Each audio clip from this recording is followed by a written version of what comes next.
Olá e bem-vindos.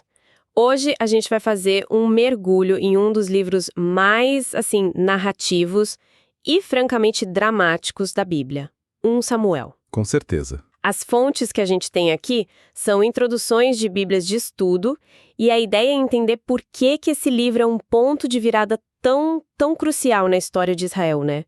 É uma história sobre transição, poder e, nossa, personagens inesquecíveis. Exato. E o que chama atenção logo de cara é que 1 Samuel mostra uma virada de chave, assim, gigantesca. Israel era uma bagunça de tribos, sabe? Cada uma por si, operando numa espécie de teocracia que... Nem sempre funcionava bem. E, de repente... E de repente eles viram um reino, com governo central, exército, tudo. É uma mudança política, social e principalmente teológica. É uma nação inteira mudando de identidade. Ok, vamos começar pelo básico, então. Quem escreveu este livro e quando... A primeira coisa que saltou aos olhos nas fontes é que o que hoje a gente chama de 1 e 2 Samuel era, na verdade, um rolo só, uma história contínua. Exato, essa divisão é bem posterior. Sobre a autoria, a resposta direta é: a gente não sabe. É anônima. Ah, não foi o Samuel? Então, a tradição antiga até sugeriu isso, mas não se sustenta. A morte dele é narrada bem no meio do livro, lá no capítulo 25. Entendi. Então, não teria como. Não teria como. O que as fontes indicam, e que é o consenso hoje, é que o livro é uma compilação genial de materiais mais antigos. Pensa num editor que pegou, crônicas sobre o Saul, uma biografia da ascensão do Davi e costurou tudo. E criou essa narrativa épica que a gente conhece. Exatamente. Esse editor. Essa compilação final. A gente tem ideia de quando isso aconteceu? As fontes parecem ter umas pistas bem específicas. Sim, e são quase como pistas de detetive dentro do texto. É fascinante. É mesmo. A principal está em 1 Samuel 27, versículo 6. O texto está falando sobre a cidade de Ziklag. E o autor comenta, assim, de passagem, que ela pertence aos reis de Judá até o dia de hoje. Até o dia de hoje. Essa é a chave. Essa é a chave. Essa frase só faria sentido se fosse escrita por alguém que já vivia num tempo em que existiam reis de Judá. Ou seja... depois que o reino de Israel se dividiu em dois. Exatamente. O que aconteceu por volta de 930 a.C. Nossa, isso é fascinante. Então, quem compilou o livro já sabia o fim da história da monarquia, com a divisão do reino. Isso não muda a forma como a gente lê a história do Saul e do Davi? Muda completamente. Parece que o autor já está escrevendo com um viés, quase dizendo, olha, foi aqui que as coisas começaram a dar errado. Exatamente essa é a leitura. O compilador não é um repórter neutro de jeito nenhum. Ele é um teólogo e um historiador com um ponto de vista muito claro. Ele está olhando para trás para a era de ouro do Davi e para o fracasso do Saul e montando a narrativa para explicar como a nação chegou na crise do tempo dele. Entendi. A história é contada com um propósito. A compilação final, então, provavelmente aconteceu nesse período turbulento, logo após a divisão do reino, talvez durante o reinado do Roboão, o filho do Salomão. E só para situar quem está nos ouvindo, a gente está falando de um período ali entre 1100 e 1000 a.C. Isso. As fontes trazem um contexto global interessante. Enquanto Samuel ungiu o primeiro rei de Israel, em outras partes do mundo, lá na Armênia, os ferreiros estavam aprimorando a função de ferro. E uma tecnologia que ia dar uma vantagem militar imensa aos filisteus, né? Os grandes inimigos de Israel na época. Exato, e não muito antes disso, a famosa cidade de Troia tinha caído. Ou seja, Israel não estava numa bolha. De jeito nenhum. Essa conexão com a tecnologia do ferro é crucial. Os filisteus tinham carros e armas de ferro, enquanto Israel ainda estava em grande parte na Idade do Bronze. Essa desvantagem era sentida na pele e é um dos grandes motores da história. Eles estavam cercados por potências mais organizadas e mais bem equipadas. Descrevem o período anterior a 1 Samuel, a era dos juízes, como um caos.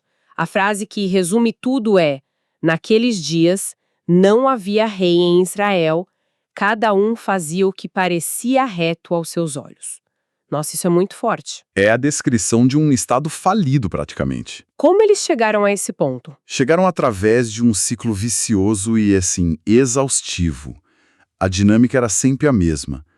Primeiro, o povo se afastava de Deus. Certo. Segundo, como consequência, eles eram dominados por inimigos, como os filisteus. Terceiro, no desespero, eles clamavam por um libertador. E quarto, Deus levantava um juiz, que era mais um chefe militar carismático do que um juiz de tribunal, que liderava uma campanha e os libertava. Só que aí o juiz morria. E tudo recomeçava do zero. O problema é que era uma solução temporária. Um paliativo, então. Exatamente, um tapa-buraco teológico. E o povo se cansou disso. Eles olhavam para as nações vizinhas, com seus reis, exércitos permanentes, uma estrutura de poder clara, e pensavam: Nós queremos isso. queremos ser como todo mundo. Queremos uma solução permanente para nossa insegurança. O pedido por um rei não nasce do nada, nasce da exaustão e do medo. Então, um cenário de completo caos. Faz todo sentido que nesse vácuo de poder, a grande questão que o livro explora seja justamente o que define um bom líder. As fontes apontam isso como o tema central. Sem dúvida, o livro é um estudo de caso sobre liderança. E o que é fascinante é o contraste gritante entre as figuras. Primeiro a gente tem o Samuel, o líder profeta, que representa a velha ordem teocrática. Ele é íntegro, ouve a voz de Deus, mas no fim, até os filhos dele são corruptos, mostrando que aquele modelo estava se esgotando. E aí vem o Saul. Aí vem o Saul, a escolha do povo. Alto, bonito, um guerreiro. Ele começa bem, mas é impulsivo e inseguro e, em momentos cruciais, desobedece a Deus por medo dos homens. A história dele é uma tragédia em câmera lenta. E aí entra o Davi, que é o personagem principal de toda essa saga. E aqui as fontes o descrevem como extremamente complexo. O que me parece ser um eufemismo. É o maior eufemismo possível. O Davi é talvez o maior paradoxo da Bíblia. As fontes o descrevem como um homem segundo o coração de Deus. Mas esse mesmo homem é um manipulador, comete adultério com Batseba e depois arquiteta o assassinato do marido dela para encobrir o crime. O livro não esconde nada disso. E essa complexidade é o ponto central. Exato. A liderança que Deus escolhe não é sobre perfeição moral. Então, o que seria... Se não é perfeição, o que faz do Davi segundo o coração de Deus e do Saul não? Porque, pensando bem, os pecados do Davi parecem moralmente muito piores. Essa é a pergunta de $1 milhão. E a grande diferença, que a narrativa constrói com muito cuidado, está na resposta ao erro. Como assim? Quando Saul é confrontado pelo Samuel sobre a desobediência dele, ele dá desculpas, ele culpa o povo, ele tenta justificar. A preocupação dele é com a imagem pública. Agora, quando Davi é confrontado pelo profeta Natã sobre o pecado dele com Batseba, depois de uma tentativa de se esquivar, ele desmorona. Ele reconhece o pecado de forma profunda, visceral. O Salmo 51 é a tradição dessa confissão. Então a diferença é o arrependimento? É o coração quebrantado, o coração do Davi, apesar das falhas terríveis, permanecia voltado para Deus. O do Saul se endureceu pelo orgulho. É essa distinção que o livro faz. Isso nos leva a outro tema, que as fontes destacam. A soberania de Deus em meio a essa confusão toda. É impressionante que o próprio pedido por um rei, que o Samuel interpreta como uma rejeição a Deus, Sim, ele ficou ofendidíssimo. é usado por Deus para avançar o plano dele. Essa é a tensão mais rica do livro. Deus não queria que eles tivessem um rei. No capítulo 8, ele manda o Samuel avisar o povo de todas as desvantagens. Ele praticamente desenha o cenário. Sim, o rei vai tomar seus filhos para o exército, vai tomar suas filhas, vai tomar as melhores terras de vocês e cobrar impostos pesados. É um aviso severo, mas o povo insiste. E aí? E em vez de puni-los, Deus diz basicamente: ok, vocês querem um rei, então eu vou escolher o rei, e vai ser nos meus termos. Ele se insere no erro do povo e o redireciona. Ele escolheu Saul e depois, soberanamente, o substitui pelo Davi, um pastor de ovelhas que ninguém notaria, e estabelece com ele uma aliança que define todo o resto da história. E como autor organiza essa narrativa tão cheia de personagens, de reviravoltas, As fontes mostram que não é só uma coleção de histórias, mas uma estrutura muito bem pensada. Sim, é uma construção literária fantástica. A gente pode dividir em 3 grandes atos. Certo. O primeiro, que vai do capítulo 1 ao 12, é focado em Samuel. Vemos o nascimento milagroso dele, o chamado no templo e o papel dele como o último juiz de Israel. Essa parte tem a história incrível da Arca da Aliança, que é capturada pelos filisteus. Ah, essa história é demais. Aqui a arca basicamente se defende sozinha, né?